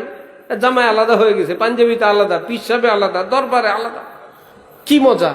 একজনকে মারে আরেকজন হাসে। মক্কা শরীফে এক হাজী সাহেব হারায় গেছেন। তো আমি ওনাকে ওনার হোটেলে দিয়ে আসতে গেছি। বেচারা মুরব্বী, খুব কষ্ট। হোটেলে গিয়ে বসে এরকম বলে আমাকে, বাবা, যার সাথে হজে আসছি প্রত্যেকটা কথা 2 নম্বর, একটা কথাও ঠিক রাখেনি। বললাম, মক্কা শরীফ, মদিনা শরীফ গেছেন? হ্যাঁ গেছি। নবীজির রওজা দেখছেন? দেখছি। বললাম, যেটা দেখছেন ওটা অরিজিনাল, আর যে কাবার সামনে থেকে আপনারা আনলাম ওইটাও অরিজিনাল। আপনি যে বললেন যার সাথে আপনি আসছেন হজে, প্রত্যেকটা জিনিসই 2 নম্বর দিছে। মক্কা মদিনা তো অরিজিনাল দিল, দিছে না? না হলে 2 নম্বরের মধ্যে হোটেলটা একটু 2 নম্বর হয়েছে, এটার জায়গায় আরেকটা, বিমান একটার জায়গায় আরেকটা দিছে, খাওয়ান একটু 19-20 দিছে। আপনি কি বিমানে উঠতে, হোটেলে থাকতে আর ভাত খাইতেইছেন? আপনার টার্গেট তো মক্কা শরীফ, মদিনা শরীফ, ওই দুইটাই তো অরিজিনাল। আপনি যে বললেন সব 2 নম্বর, মুসকে মুসকে হাসে আর বলে, হ ঠিকই বলছেন। একটু বুঝায় বলা হয়েছে, বেচারা বুঝছে, আরে বাদ দাও। তা আমাদের মুসলমানদের কি আসল পরিচয় পাগড়ি দিয়ে? এই কালারের পাগড়ি, এরা মুসলমান? জুব্বা দিয়ে? কি বলেন? দরবার শরীফ দিয়ে? বড় পরিচয় কালেমা দিয়ে, লা ইলাহা ইল্লাল্লাহ মুহাম্মাদুর রাসূলুল্লাহ। বড় পরিচয় কেবলা দিয়ে, বড় পরিচয় রওজা দিয়ে, বড় পরিচয় মসজিদ দিয়ে, বড় পরিচয় কোরআন দিয়ে, বড় পরিচয় হাদিস দিয়ে। এখানে কোনো বেশকম আছে না? সব এক। বাকিটি গোল্লা যাক। তুমি কোন দিক যাবা যাও। আমার নবী 5 ওয়াক্ত নামাজ পড়ছেন, আমিও পড়ি। তোমার ভালো লাগলে পড়ো। তোমার যদি পয়গম্বর আরেকজন হয়, যে আমরা আরেক নবীর উম্মত, আমাদের নবীর নামাজ লাগতো না, যাও তুমি। তোমার লা ইলাহা ইল্লাল্লাহর পরে তোমার পয়গম্বরের নাম বলো। আমরা তো মুহাম্মদুর রাসূলুল্লাহ বলি, বেনামাজি পয়গম্বরের নাম বলো। এক বেচারা নিজের বাবার প্রশংসা করতেছে যে আমার বাবা এক পীর সাহেবের খাদেম ছিলেন, শেষ বয়সে আমার আব্বা নামাজ পড়তেন না। আমার আম্মাকে বললেন, আমার এখন আর নামাজ নাই, আল্লাহর পক্ষ থেকে আমাকে নামাজ মাফ করে দেওয়া হয়েছে, আমি নফসের মাকামে পৌঁছে গেছি। আপনারা নাউজুবিল্লাহ বলেন। ওই বেটা যেভাবে গর্ব করে আমারে বলতেছে যে এত উচ্চ মানের আল্লাহর ওলি হয়েছিলেন শেষ বয়সে। তা আমি সংক্ষেপে ওই বেটাকে বোঝানোর জন্য বললাম, আল্লাহু আকবার, আপনার আব্বাকে আল্লাহ নবী রাসূলের চেয়ে উচ্চ মর্যাদা দিয়েছেন। এই বেটা বলে, হুজুর এটা কিভাবে সম্ভব? নবী রাসূলের চেয়ে উচ্চ মর্যাদা তো পৃথিবীর কেউ পাবে না। আমি বললাম, নবীর তো শেষ দিন পর্যন্ত নামাজ পড়া লাগছে, ছুটি পান নাই। আল্লাহ বলেন নাই নবী আর নামাজ লাগবে না, বলছিলেন? আপনার আব্বারে যেহেতু বলে দিছেন, এখন বলে তাহলে কি আমার আব্বারে শয়তানে ধরছে? বেশিক্ষণ লাগে বুঝাইতে? পিসাব বাবার কোনো পর্দা লাগে না, ওনার আব্বার দিল পবিত্র, ভালো কথা, পবিত্র দিল না লাগে তো কথা। তো ছোট্ট করে একখান প্রশ্ন করে, আমার নবীজি যে পর্দা করতেন তাহলে কি ব্যাপার সেখানে? নবীজি কি পর্দা করতেন না করতেন না? এর চাইতে পবিত্র মানুষ আর পৃথিবীতে আছে? লা তুযাক্কু আনফুসাকুম, কোরআন শরীফে আল্লাহ পাক বলেন, কেউ নিজেকে পবিত্র বলবে না, ফাটায় ফেলবো পাইলে। শুধু বলবো আমি গোলাম, আমি অপরাধী, আমি আসামি, আমি জলামনা আনফুসানার পার্টি। কি পার্টি? জলামনা। বাবা আদম বলছেন না, রব্বানা জলামনা। একটু গুনাহ হয় নাই বেটার, আব্বাজানের এক বিন্দু গুনাহ হয় নাই। কোরআন শরীফে আল্লাহ পাক বলতেছেন ফানাসিয়া আদম ওয়ালাম নাজিদ লাহু আজমা। এ আদমের পুতেরা মেয়েরা আবার মনে করে না তোমাদের আব্বা ভুল করছেন, এটা একটা কুদরতি খেলা খেলছি আমি যে আদমকে নিষেধ করছিলাম, শয়তানের ধোকায় পড়ে ফানাসিয়া আদম, আদম আমার নিষেধাজ্ঞা ভুলে গেছে। ওয়ালাম নাজিদ লাহু আজমা, এই আমার কথা অমান্য করার এক বিন্দু ইচ্ছা আদমের ভিতরে ছিল না। আদম বেকুসুর খালাস। কোরআন শরীফে বলে ধমকা ধমকি এটা সিস্টেম। বাবা ছেলে ভুল করছে, বাবা দিছে ধমক, ছেলে বলে আব্বা মাপ চাই, মাপ চাই, এরকম ছেলে লাগবে না, সর যা। এটা হলো এত সহজে আজকে মাফ করে দিলে অপরাধ আবার করবে। কিয়ামত পর্যন্ত বাবাদেরকে তার সন্তান, মুরব্বীকে তার অধীনস্থকে তরবিয়ত করার একটা পদ্ধতি। মাপটা পরে, আগে ধমকালো, আগে শাসন কর। আব্বা হযরত আদমকে আল্লাহ পাক ধমকে আমাদেরকে শিখাইলেন, দেখছস তোকে আব্বা কি ধমক খাইছে। এটা হলো তরবিয়তের সিস্টেম, আগে ধমক দাও। হযরত আল্লাহ করাচি মীর সাহেবকে বলতেন, যা তুই আমার কেউ না। মীর সাহেব দুনিয়া সব ত্যাগ করছেন, হযরতের সঙ্গে থাকেন, আওলাদে রসুল। মীর সাহেব কবিতা লিখছেন, হায় উস নাজ সে মারা যাতা হুঁ জব ও कहता है कि যা তু মেরা দিওয়ানা नहीं। হায় আমার জীবনটা বের হয়ে যায়, যার জন্য আমি জীবনে সব দিলাম, তিনি যখন আমরা বলেন আমি তার দেওয়ানা না, আমি একদম মরে যাই। এটা তো হলো তারা আরো প্রেসার দেওয়া, তার মানে দেওয়া না। তো হযরত আদম আলাইহিস সালাম বেগুনা, কিন্তু বলেন কি যালামনা আনফুসানা, আল্লাহ আমি গুনাহ করছি, আমি ভুল করছি, আমি ভুল করছি, আমি ভুল করছি, আমি খারাপ, আমি খারাপ। আল্লাহ আমাদেরকে শুনে বললেন, আদমের সন্তান ছেলে মেয়েরা তোদের মুখে আমি এটা শুনতে পছন্দ করি, আমি ভুল করছি, আমি যালামনা। দেখো না ইবলিস বলছে আনা খাইরুম মিন, আমি ভালো। কারো মুখে এটা শুনতে চাই না, আমি পবিত্র। তাহলে যে পীর বাবা বলেন আমার অন্তর পবিত্র, কোরআনের ভিতরে আছে না অমান্য হইল? নিজেকে অপবিত্র বলা। হাকিমুল উম্মত থানভী বলতে আমি আমাকে এক সেকেন্ডের জন্য বিশ্বাস করি না। কিসের বিশ্বাস? আমি আমার নফস আছে না, সাথে শয়তান দুশ্মন আছে না, কিসের বিশ্বাস? যে বিশ্বাস করবে সে শেষ। আল্লাহ আমাদেরকে দ্বীনের সহি বুঝ দান করেন। তাহলে আমরা প্রিয় নবীকে ভালোবাসবো আমার পছন্দ মতো না, নবীর পছন্দ মতো। যাকে খাওয়াবো সবচেয়ে লাস্ট ক্লাসের দাওয়াত, এর নিচে আর দাওয়াত নাই, সেটা হলো যারে দাওয়াত দিবেন তার টাইম না আপনার টাইম। হুজুর আগামীকাল দুপুরে আমার বাড়িতে দাওয়াত, টাইমও আমার, জাগাও আমার, কি পাকাবো সেটাও আমার। এটার নিচে আর দাওয়াত নাই দুনিয়ায়। আগামীকাল দুপুরে আমার বাড়িতে আপনার দাওয়াত, আমার বাড়িতে আপনি আসবেন, আগামীকাল দুপুরে আসবেন। একবারের জন্য জিজ্ঞাসা করে নাই হুজুর আপনি কি পছন্দ করেন, আমি পাকাবো। হুজুর এসে দেখে যে আইটেম পাকাইছে একটাও খায় না, ওই বেটা বলে আপনার জন্য পাকাইছি, খাইতে হবে। কি বিপদে যায় এরকম জায়গায়। এর চাইতে এক ক্লাস উন্নত, হুজুর আমার বাড়িতে আপনাকে একদিন নিতে চাই, আপনি যেদিন বলেন। এটা একটা ডিগ্রি উপরে। দ্বিতীয় ডিগ্রি, হুজুর আপনি কি খাবেন, যেদিন যাবেন আর আপনি কি পছন্দ করেন, এটা আরেক ডিগ্রি উপরে। এর চাইতে ফার্স্ট ডিগ্রি হলো হুজুর আমি আপনার জন্য এক বেলা খাবার পৌঁছায় দিতে চাই, আপনি যে আইটেম পছন্দ করেন, আপনি যেটা পছন্দ করেন যেই দিন বলেন, এটা হলো ফার্স্ট ক্লাস। তো দুনিয়াওয়ালাদের দাওয়াত হলো যাকে খাওয়াবো তার টাইম, তার বাড়ি, তার পছন্দ। এটা হলো সবাই বলে আসলেও তো দাওয়াতটা ভালো। তাহলে নবীর জন্য আপনি কিছু হাদিয়া পাঠাবেন, আপনার আমার পছন্দ মতো পাঠাবো না নবীর পছন্দ মতো, নাকি জোর করে বলবো না নবীটা নিতেই হবে? তাহলে নবী কি কি পছন্দ করেন একটু খবর নেওয়া দরকার। নবীজি বলেন আমার পছন্দের আইটেম নামাজ, সুবহানাল্লাহ।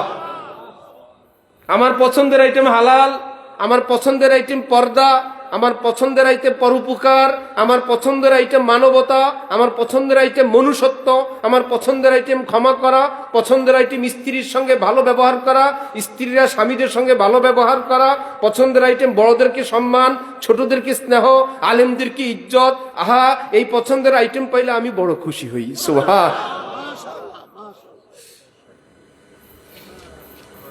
আমার কলিজা আঘাত পাই যখন শুনি নামাজ পড়ে নাই। নামাজ না, রোজা না, হালাল না, হারাম না।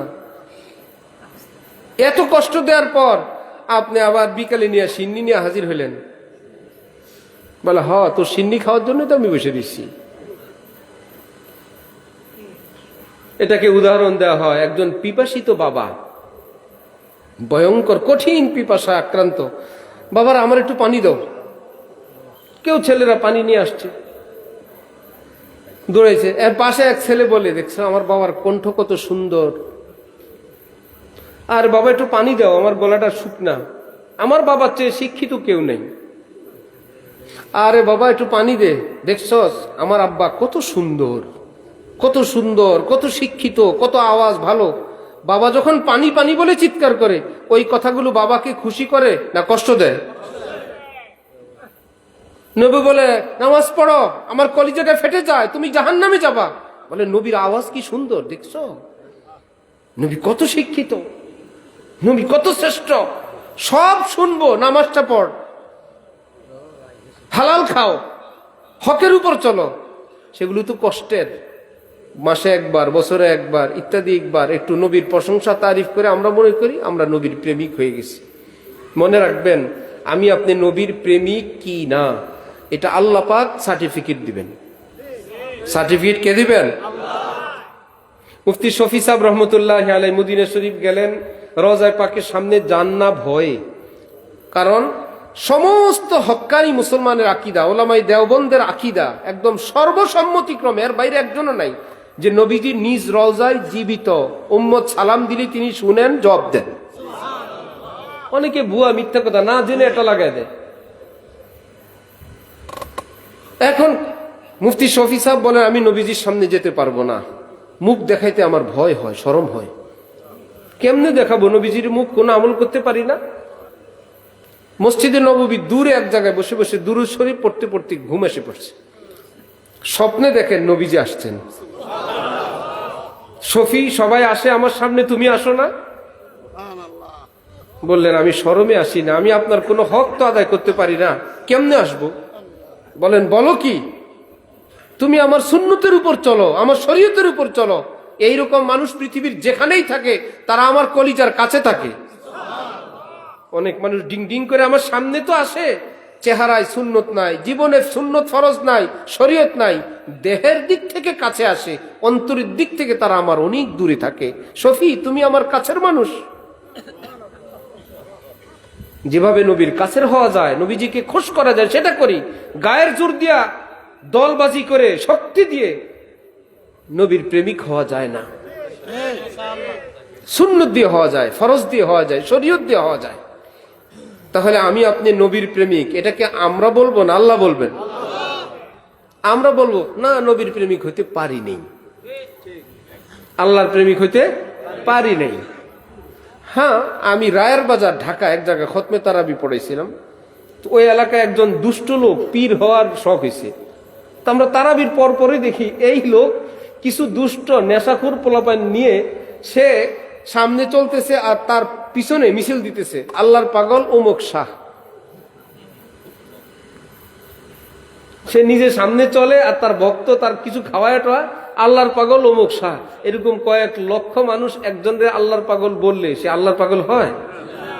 আল্লাহ যদি বলে এটা আমার পাগল, तौहीद तो ये है कि बस खुदा हशर में कह दे ये बंदा दो आलम से खफा मेरे लिए है।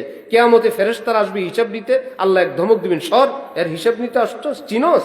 দুই জাহান আমার জন্য উৎসর্গ করছে, জান্নাতে পৌঁছায় দিয়ে আসো। ওটা হইল আল্লাহর পাগল। যাকে আল্লাহ বলবেন এটা আমার পাগল, আমার নবীর পাগল, এটা পাগল। আর আমরা মনে করছি আমরা পাগল বললে মনে হয় ফেরেশতারা লিখে ফেলবে। আমরা বলবো আমরা বেগুনা, ফেরেশতারা লিখবে বেগুনা। আমরা বলবো আমি গুনাহগার, ফেরেশতা লিখবে হ্যাঁ স্বীকার করছি গুনাহগার, লেখেন আল্লাহ আমি গুনাহগার, আল্লাহ আমি গুনাহগার, আল্লাহ আমি বড় জালেম। ফেরেশতারা বলবে আল্লাহ ঝামেলার দরকার নাই, তদন্তের প্রয়োজন নাই, এই লোক স্বীকার করছে, নিজেরে নিজে বলছে আমি অনেক গুনাহ করছি, আল্লাহ জাহান্নামে পাঠায় দেই। আল্লাহ বলেন সিস্টেম এটা না, যে বলবে গুনাহগার গুনাহগার তারে লিখবি বেগুনার খাতায়, যে বলবে আমি ভালো ভালো ওরে লিখবি গুনার খাতায়। বলে আমি বেগুনা, খাতা হইলে গুনার, আর বলে আমি গুনাহগার, খাতায় উঠে কোনটার? বেগুনার। তা আল্লাহ সিস্টেম আর দুনিয়া সিস্টেম না। নিজে পোস্টার ছাপাবেন আর লিখবেন শিক্ষানুরাগী, একদম অনেক দানশীল সমাজ সেবক। কে লেখেনি? মানুষে লেখে না, নিজেরটা নিজেই লেখে। কে লিখবো তোমারটা? হ্যাঁ, তোমার দেখেন লেখার জন্য কার এত ঠেকা পড়ছে? পোস্টারও পয়সাও নিজের, বরং নেতা আরো এক দুইজনে কালেকশন করে, তুই ছবিটা দেন। সব কিছু নিজের পয়সা খরচ করে। এগুলো দিনের সিস্টেম না। দিনের সিস্টেম হলো আমি খারাপ, আমি গুনাহগার, আমি কমজোর, আমি পাপিষ্ট। এটা হলো দিনের। যে বলবে আমি বড় হুজুর, আমি নবীর বড় আশেক, বুঝতে হবে এ আশেক না। আল্লাহ আমাদেরকে দিনের সহি বুঝার তৌফিক দান করেন। সর্বশেষ কথা, শেষ করেও তো শেষ হলো না। আমি বহু চেষ্টা করছি এই মাহফিল, এটা হলো আমার বছরের একমাত্র মাহফিল। আমি কোনো মাহফিলে এই বছর থেকে যাচ্ছি না, যাব না। কোনো মাহফিলে বলছি, ওয়াজ মাহফিলে যাব না। এখানে লোকেরা যেমনি বসে আছেন ভদ্র, আপনারা এইরকম মাহফিল আশা করি যে কথাবার্তা বলে আবার মানুষ বসেও আছে। আমাদের এক উস্তাদ গেছেন মুন্সিগঞ্জে, এরকম কথাবার্তা সহজ সরল ভাষায় ঘন্টাখানিক বয়ান করছেন। বয়ান শেষের দিকে এক মুরব্বী দাঁড়ায় বললেন, হুজুর কথাবার্তা তো অনেক হয়েছে, ওয়াজ শুরু করেন।